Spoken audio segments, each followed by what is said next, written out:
Alright mga Lodi, so for today's video, gawa ulit tayo ng DIY haircut video using hair clipper with number 3 guard. So ang gagawin natin, yung stroke ay straight lang pataas, ganyan. Daang matuwid. Oh yeah.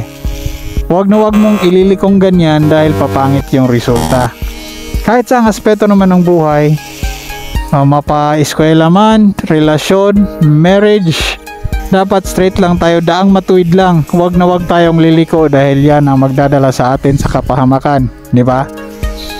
Okay. So, actually itong video ko na ito, mga idol, part 2 ito dahil may ginawa ko nung una kaso lang pumalpak. Siyempre, pag pumalpak tayo sa unang beses, huwag tayong susuko. Gawin natin ulit hanggang makuha natin yung tama.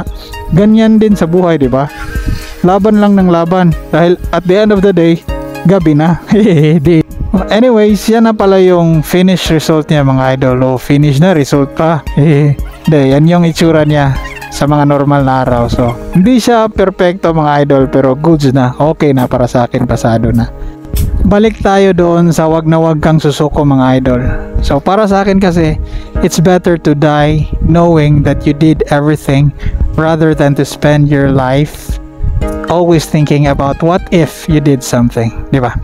Alright.